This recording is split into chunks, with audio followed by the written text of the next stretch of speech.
Welcome to AI Briefing. The content of the briefing includes: investors can forget Silicon Valley, London is defying tech expectations. US highlights AI as risk to financial system for first time. A quant winter's tale. China looks to AI to navigate massive overhaul of waterway transport. Singapore could play key role in Asia's cybercrime fight with new AI strategy. Investors can forget Silicon Valley, London is defying tech expectations. Telegraph. Nick Train, portfolio manager at Linsell Train, has argued that the London stock market's disappointing recent performance does not reflect the opportunities for British companies to profit from artificial intelligence, AI. Train said that firms that own or create proprietary data have the best potential to benefit from AI, and cited companies such as AstraZeneca, GSK, RELX, the London Stock Exchange and Experian as examples. He said that despite British companies being out of favor, there are genuinely world-class UK businesses succeeding with technology.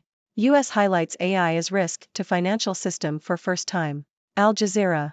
The use of artificial intelligence, AI, in financial services has been identified as a risk to the financial system by US financial regulators, marking the first time AI has been named as a risk. The Financial Stability Oversight Council, FSOC, stated in its annual report that AI introduces risks such as cyber and model risks, while also offering benefits including cost reduction and improved efficiency. The FSOC called for the monitoring of AI developments to ensure oversight mechanisms account for emerging risks. U.S. Treasury Secretary Janet Yellen highlighted the role of the FSOC in monitoring emerging risks and supporting responsible innovation. A quant winter's tale. Financial Times. Quantitative investing firm AQR has experienced a significant rebound in performance after a period of poor returns. The company's absolute return strategy, which combines various investment approaches, returned 16.8% in 2021 and 43.5% in 2022, its best performance since its inception in 1998. So far this year, it is up 19.4%. AQR's assets under management have more than halved since their peak in 2018 to around $98 billion today. Several rounds of layoffs have also taken place. The company's poor performance prompted many in the industry to question the effectiveness of quantitative investing strategies and factor-based approaches, which aim to exploit market inefficiencies and behavioral biases. However, the recent recovery in performance has helped to restore confidence in these strategies. AQR's success has been attributed in part to the use of artificial intelligence and machine learning techniques. The company has been incorporating AI into its investment processes in areas such as trade execution and the analysis of textual information for new trading signals. China looks to AI to navigate massive overhaul of waterway transport. South China Morning Post. China's Ministry of Transport has unveiled a plan to implement smart technologies such as 5G, big data and artificial intelligence across all major ports and waterways by 2027. The aim is to modernize the country's waterway transport system, boosting competitiveness in shipping and improving efficiency and sustainability. The ministry also plans to build a digital network for the country's inland waterways and major coastal ports, as well as encouraging the use of smart technologies in maintenance and shipping operations. Singapore could play key role in Asia's cybercrime fight with new AI strategy. South China Morning Post. The Singaporean government's National Artificial Intelligence Strategy 2.0 could offer a strategy to combat cyber scams across the Asia-Pacific region, according to analysts. Singapore's own AI governance framework, founded on principles such as transparency, accountability, and safety, could be used as a model for other countries, according to Oiko Isaac, professor of digital strategy and cybersecurity from IMD Business School in Switzerland. Singapore also plans to triple its AI expert pool as part of the scheme. Global Affairs offers deepest regrets to Inuit and Indigenous communities over AI-generated image. The Globe and Mail. The Canadian Department of Global Affairs has apologized for using an artificial intelligence (AI) generated image to represent an Indigenous woman on social media. The image was posted on the Canada in the Arctic account, which stated that more than half of the 150,000 people in the region are Indigenous. The department removed the image after being contacted by the Globe and Mail newspaper. The department said it had used an AI-generated image to represent an Indigenous person, and apologized for the error. Friday briefing, U.S. urges Israel to scale back its war. New York Times. The Biden administration has reportedly urged Israel to end its large-scale ground campaign in the Gaza Strip by the end of the year and transition to more targeted actions against Hamas. The US envisions Israel using smaller groups of elite forces that would carry out more precise missions to find and kill Hamas leaders, rescue hostages, and destroy tunnels. However, Israeli Prime Minister Benjamin Netanyahu has stated that Israel will continue the war until all its goals are completed. The call for a change in tactic comes as differences between the US and Israel have widened, and conditions in Gaza have become catastrophic. Palestinians in Gaza are reportedly living in terrible conditions and see no light at the end of the tunnel. Amazon, Target and more will stop selling water beads marketed to kids due to rising safety concerns. Associated Press. 3 major U.S. retailers, Amazon, Target and Walmart, are suspending sales of water beads sold as toys for children due to concerns about ingestion and other accidents. Water beads are made of superabsorbent polymers and are sold as toys and sensory tools for children with developmental disabilities. However, the U.S. Consumer Product Safety Commission noted that water beads can pose a risk if ingested, often leading to a blockage in the bowel. The regulator said that 7,800 people sought emergency treatment for water bead-related injuries between 2016 and 2022. VW's software unit reaches deal on 20% budget cut, voluntary buyouts. Bloomberg. Volkswagen's software unit, Cariad, has agreed to reduce its internal development costs by 20% annually until 2028 in a bid to avoid forced layoffs. The struggling subsidiary will offer voluntary buyouts if the target is not met. Cariad, which owns stakes in 40 companies and employs roughly 6,500 people, has faced delays to key electric models due to internal discord and project overload. CEO Oliver Blume has made fixing Cariad a priority in his efforts to restructure Volkswagen. Last month, it was reported that the company was planning to cut 2,000 jobs at Cariad as part of a restructuring. Black lawmakers call on OpenAI to diversify its new board. Washington Post. 2 members of the Congressional Black Caucus have called on OpenAI to diversify its board after the return of CEO Sam Altman led to the resignation of the company's only 2 women and left it with an all-male board. The lawmakers urged Altman and the remaining board members to diversify the board so that its artificial intelligence tools can be guided by diverse perspectives that represent the full spectrum of human experience. The letter is the first indication of congressional scrutiny of OpenAI's commitment to diversity since Altman's return. The company is due to expand the board to 9 members. OpenAI has announced that its new board will consist of former Twitter chairman Bret Taylor, former Treasury Secretary Larry Summers and Quora CEO Adam D'Angelo. This has sparked criticism as it means there are no women or ethnic or racial minorities on the board. In addition, Summers's previous comments that innate differences between men and women might be responsible for the underrepresentation of women in STEM fields have attracted controversy. The researchers Timnit Gebru, whom Google fired in 2020, and Will Hurd, a former Republican lawmaker, have also publicly rejected suggestions that they might join the board. In a separate development, new research has revealed that Elon Musk's X has become a conduit for the mainstream circulation of hate memes generated through AI image tools by trolls on the online forum 4chan. The research by the nonprofit Center for Countering Digital Hate found that a campaign by 4chan members to spread AI Jew memes had led to 43 different images being viewed a combined 2.2 million times on X between October 5 and November 16. More than half of the posts were made by verified accounts.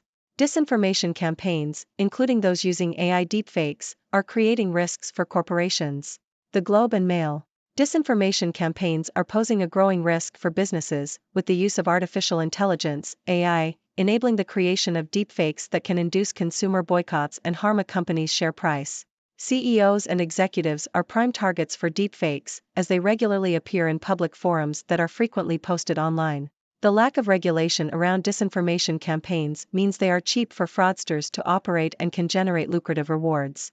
Businesses are particularly susceptible to disinformation attacks during an initial public offering, merger, acquisition, rebranding, or reorganization.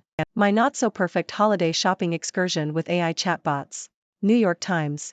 Retailers around the world are rolling out chatbots powered by generative artificial intelligence, GPT, to assist holiday shoppers in finding the perfect gifts.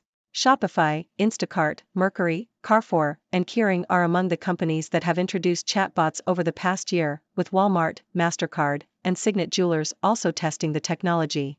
The chatbots engage in question-and-answer sessions with users to determine their preferences and needs, and then search for relevant products among the retailer's offerings. The chatbots also take into account user reviews and purchase history to make recommendations. 2023, the year we played with artificial intelligence and weren't sure what to do about it. Associated Press. Artificial intelligence, AI, had a breakthrough year in 2023, with the launch of OpenAI's ChatGPT chatbot being a notable highlight. However, the technology still has a long way to go to match people's science fiction fantasies of human-like machines.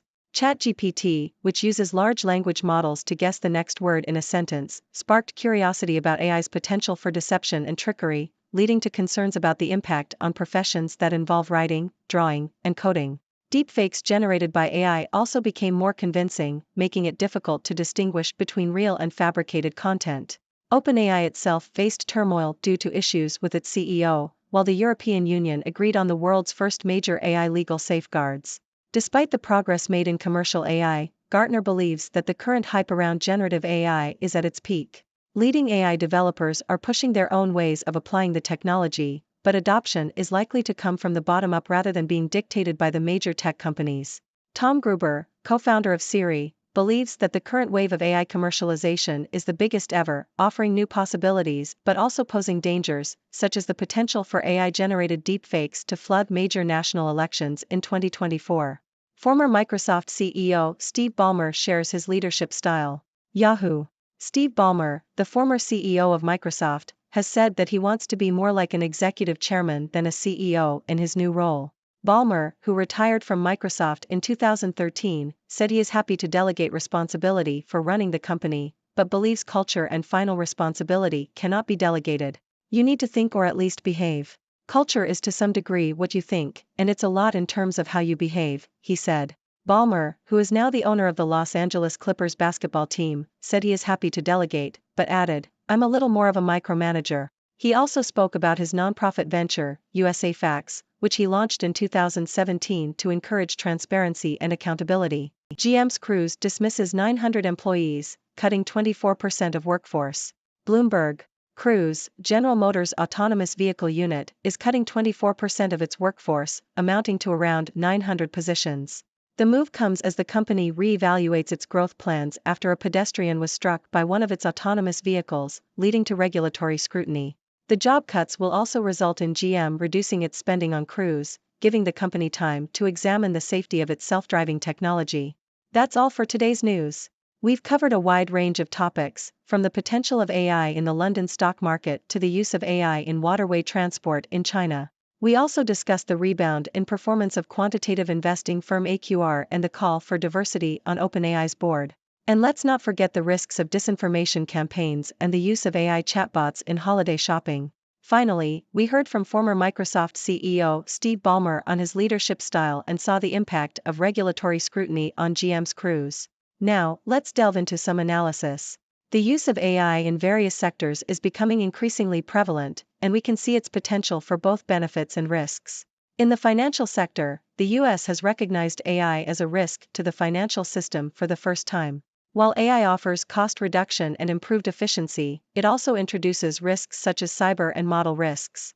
It's important for regulators to monitor AI developments and ensure oversight mechanisms are in place to address emerging risks. In the investment world, we saw AQR, a quantitative investing firm, experience a significant rebound in performance after a period of poor returns. This success has been attributed in part to the use of AI and machine learning techniques. It's interesting to see how AI is being incorporated into investment processes, such as trade execution and textual analysis for new trading signals. This shows the potential of AI to enhance investment strategies and drive better outcomes. Moving to the transportation sector, China is looking to implement smart technologies, including AI, across its major ports and waterways. This modernization effort aims to boost competitiveness, improve efficiency, and promote sustainability. Similarly, Singapore is leveraging AI in its fight against cyber scams, with its National Artificial Intelligence Strategy 2.0 offering a potential model for other countries in the region. These examples highlight how AI is being used to transform traditional industries and drive innovation. On the topic of diversity, we saw calls for OpenAI to diversify its board after the resignation of its only 2 women, leaving it with an all-male board. This highlights the importance of diverse perspectives in guiding the development and use of AI tools. It's crucial to ensure that AI technologies are not biased or discriminatory and that they serve the needs of all individuals and communities. Lastly, we touched on the risks of disinformation campaigns facilitated by AI. Deepfakes, generated by AI, can be used to spread false information and manipulate public opinion. Businesses are particularly vulnerable to disinformation attacks, which can harm their reputation and share price. This highlights the need for regulation and countermeasures to address the risks associated with AI-generated content. Overall, the news today has given us a glimpse into the potential and challenges of AI across various sectors. As the technology continues to advance, it's important to strike a balance between reaping its benefits and mitigating its risks. And with that, I'll hand it over to you, our viewers. What are your thoughts on today's news? Do you have any questions or opinions on the topics we've covered? Let's hear what you have to say. Thank you for tuning in. The content above showcases the latest briefing reports and analytical synopses, thoughtfully curated by the 6Do team. These insights stem from a wide array of reputable media outlets, think tanks, government sources, and specialized experts worldwide. We encourage you to explore these sources for a comprehensive perspective. Keep in mind that while the content may not always align with the official standpoint of 6Do Brief, it's not meant to be taken as absolute directives for decision-making. Comprising seasoned media professionals, learned scholars, and accomplished scientists, the 6Do team embodies a trailblazing, fully independent media entity. To customize 6Do Brief to meet your professional needs, you have the option to subscribe to a diverse array of briefings on our website, 6dobrief.com. Regardless of your location, you can conveniently receive 6Do Brief via email.